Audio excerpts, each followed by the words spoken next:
Hi, I'm Chris from Airwindows, and I might be up a little bit late tonight posting this one, but I've been doing that fairly often lately because I've been doing the floating point 32-bit floating point dither stuff, and that's become very interesting. I have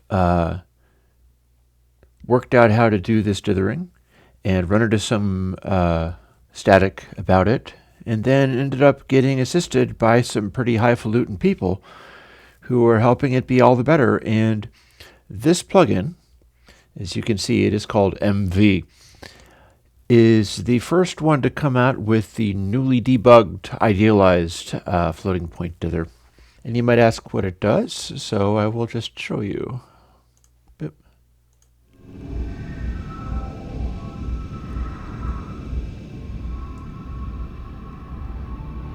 It is a reverb, but it's a rather special, fancy kind of reverb.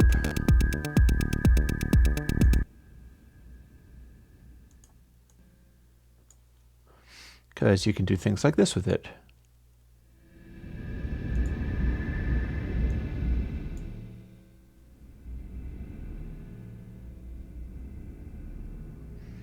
That's right, this is infinite reverb.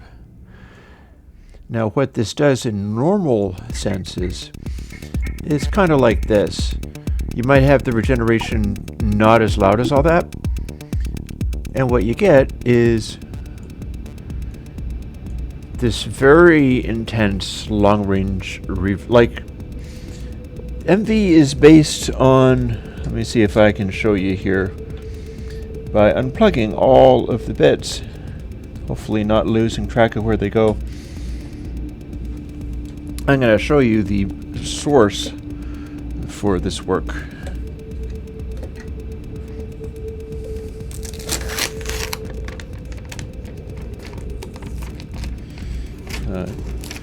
If I can do so, Alesis Midiverb, and my little notes, which are now torn, oh well, I'll put them back later.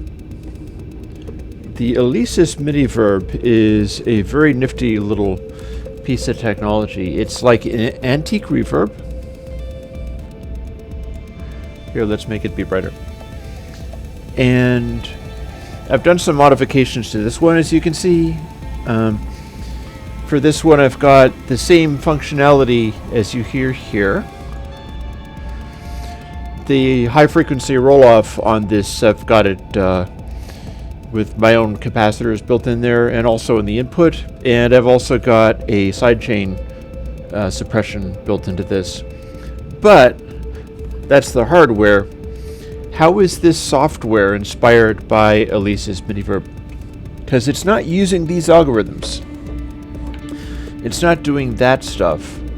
What this does, and here I'll quiet it down a little bit, is it's using a technology that the original Midiverb had that went out of fashion rather quickly. Reverbs use a thing called an Allpass filter to sort of smear out the sound. And I can demonstrate that by playing it very briefly. Like, this is essentially, MV is essentially a bloom type effect, meaning that it has pretty much a big stack of all-pass filters. And it'll do this. If I turn on bright all the way so that you can hear all the little details, but then shut off regen,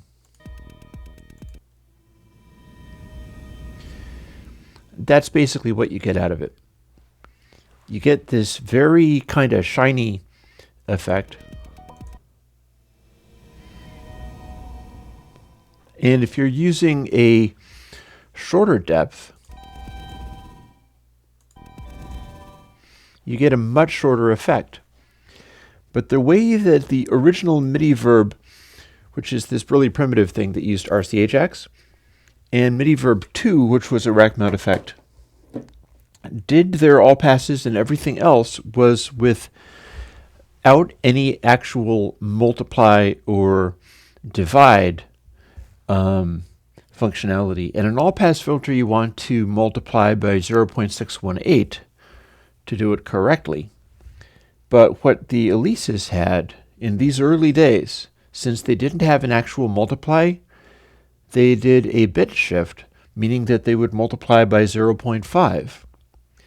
And you may remember the existence of a special plugin which has especially good quality bit shift gain, which I'm actually using on the output of this whole mix to take it down 6 dB losslessly, so that doesn't sound too loud for people's tastes, because people seem to like hearing the voice explaining things much louder than the music playing things. I don't know why. I always like having the music quite loud. So MV uses all these all passes, whether they be brief or very long,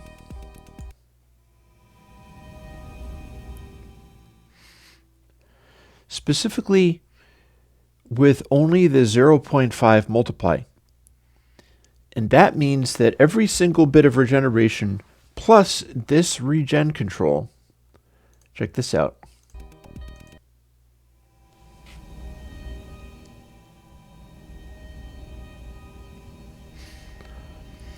Everything here is using exact 6 dB increments for gain.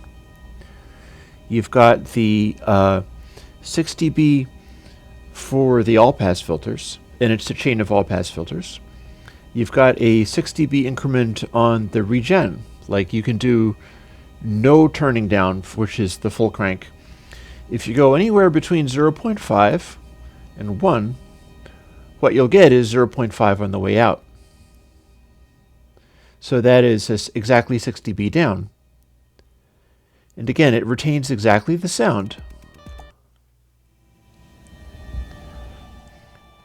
that came through it, because all of these effects are doing exactly 6 dB increments, and the gain shift is being done in the exponent of the floating point number and not touching the mantissa anywhere. So the entire reverb is based off of bit shift gain, which is not new, because Alesis was doing this many, many years ago, because that's all they had available at the time. And it gives rise to, this is a sort of a magical sound quality thing, this in the first rack mount one. And the reason is very simple. It's because this is the only one where they stuck to such a incorrect setup for the sound of the thing, because that's all they had available. And that's the one where none of the, and I'm not sure if they're using floating point in this, but in MV, we are using floating point. So throughout, none of the samples are getting changed in a way that would color them. Now you might say, what is this bright control? And I can show you that as well. Check this out.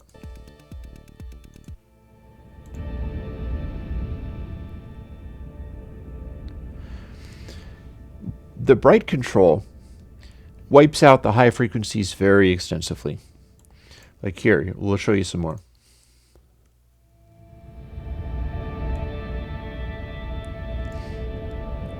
That's the full playback. We've got full depth, and the bright is at 0.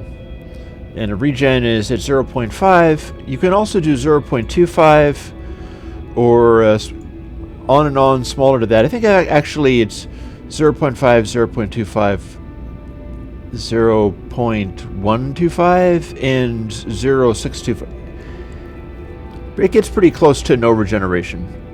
It goes about, the feedback goes about 24 dB down. But what's happening here is a nice little trick. It sounds like I'm applying some other kind of multiply that would involve, a multiplication that's not part of this special math. But what's really happening is there are many Allpass filters in here. And the ones that are engaged with this dulling effect, what I'm doing is averaging them. The direct output of the reverb with one sample behind of the reverb. I'll add those two together and then divide it by 0.5 again. So this is about as close as you can get to the complete bit shift gain reverb, right up to and including the bright thing. And you'll notice that it does have modulation. We can have brightness. Then start turning it down and you can see it on the reading there. Give some more. Have some less. Have almost none. Go with the shorter depth. Do the same thing.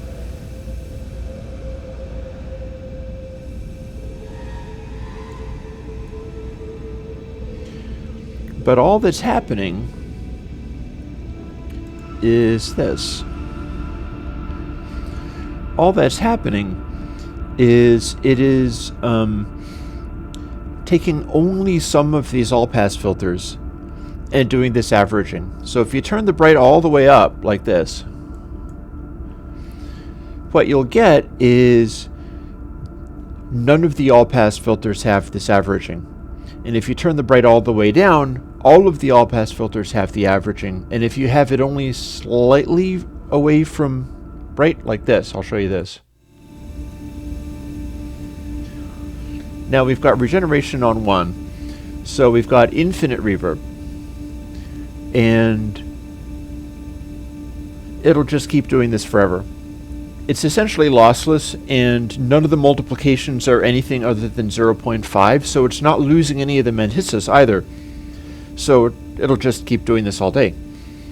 But if you want to dull it down just a tiny bit, what you do is you take it off of the full crank just a slight amount.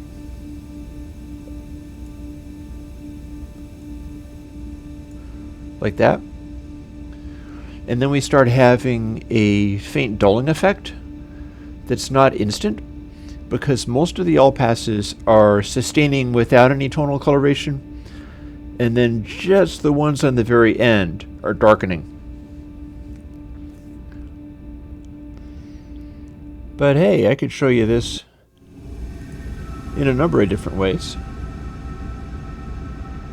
Or I could show you this has turned into almost like a crazy slapback.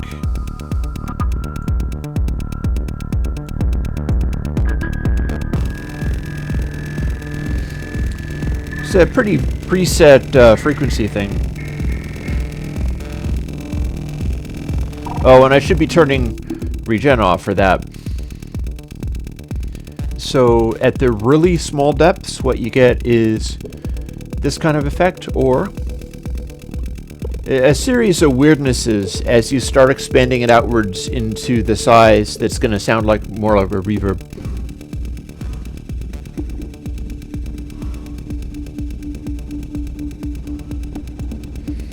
And you can hear it having more and more of an effect. And we can also use the regen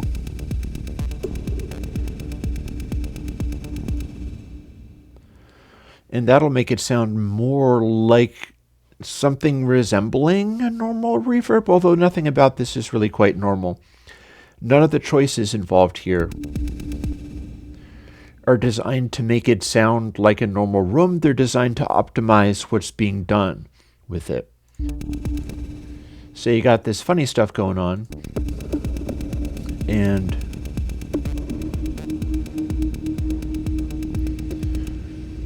if you're going to expand it outwards to a more hull-like sound, here, let's shut the regeneration off and make it go and just drop away. And then put it back. This gives us more of a hull-like sound.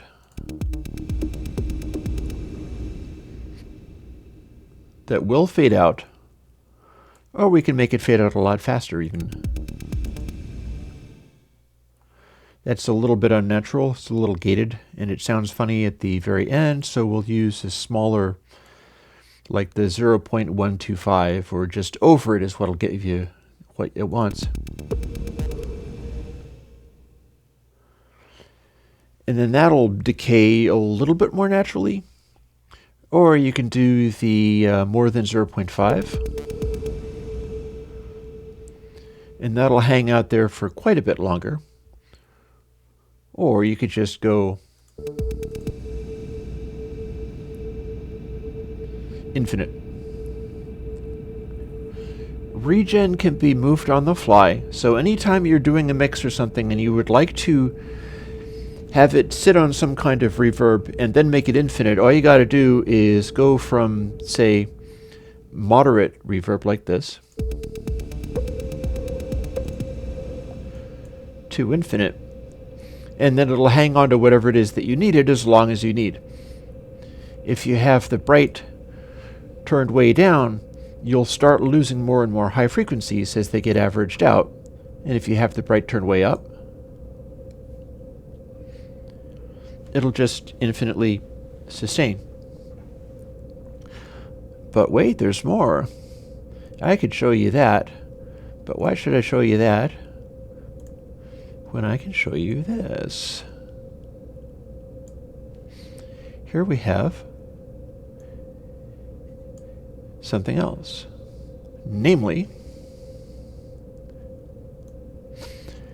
I am now using my voice.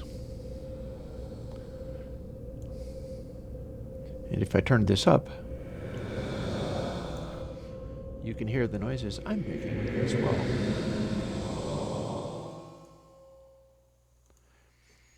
So again, this gets to be kind of strange and crazy. And with bright all the way up, it's very artificial. Here, let me turn that down a little bit. And this is the sort of nonsense you can get up to using MV. Now, the way that it works is definitely kind of strange. And if you're using a very long delay, then it's a weird bloom sound. But it does let you do, you know, strange, crazy things like drones and such. You know, like,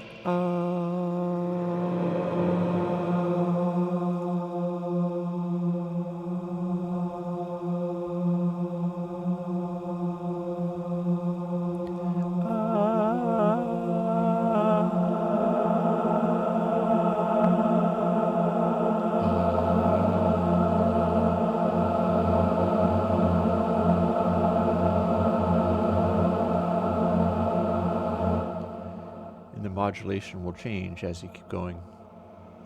Oh, but I've just added extra stuff. Okay.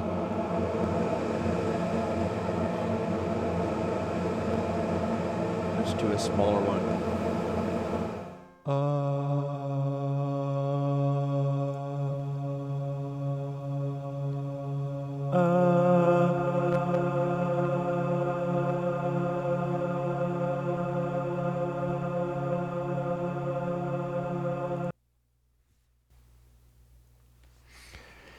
MV is a audio unit and VST plugin for Mac, Windows, and Linux VSTs. It exists because people have been keeping me going on Patreon and giving me money so that I can continue doing this work. I hope you'll find it amusing. I may very well end up doing some realer style reverbs based on this kind of technology, but this is the one that's based on just the full-on bloom effect. Just all passes, big pile of all passes.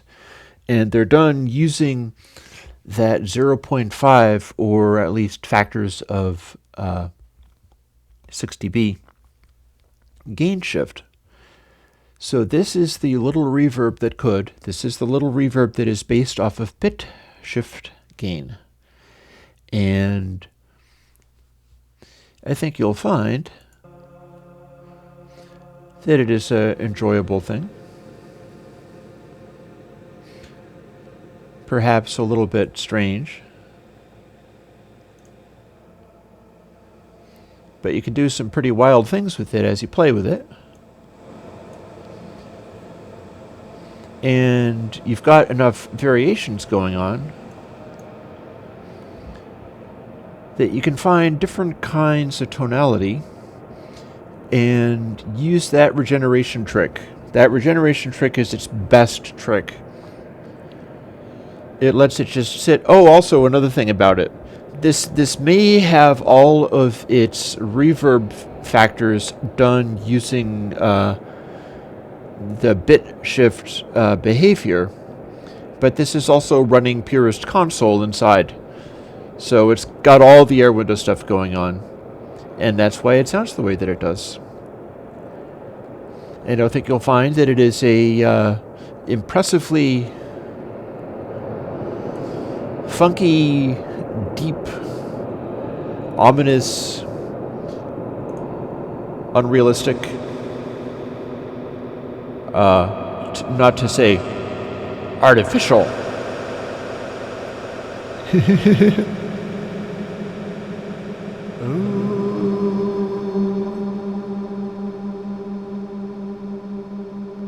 So yeah, we can do all kinds of funky things with this. And we can switch it around very aggressively. All that'll happen is you'll get funny artifacts if it goes wrong. We can make it very bright.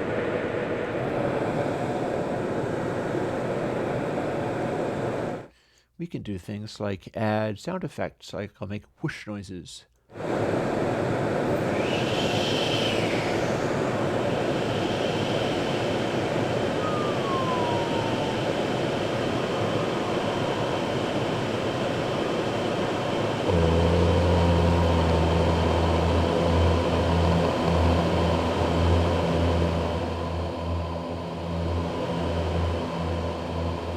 I don't think that's enough awe.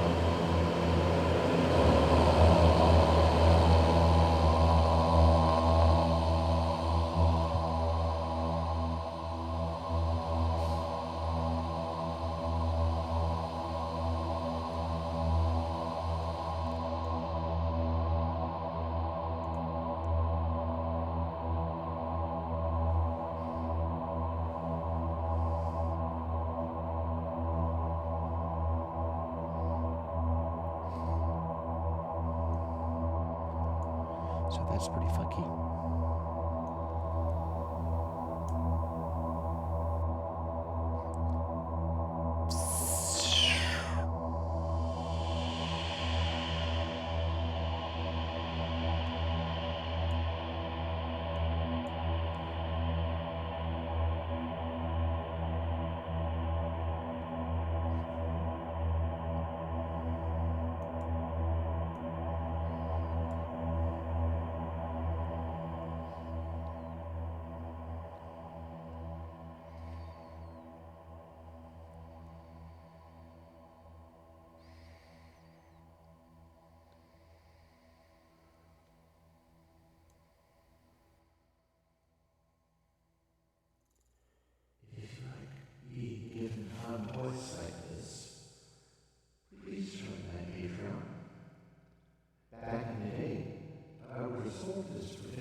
But all things considered,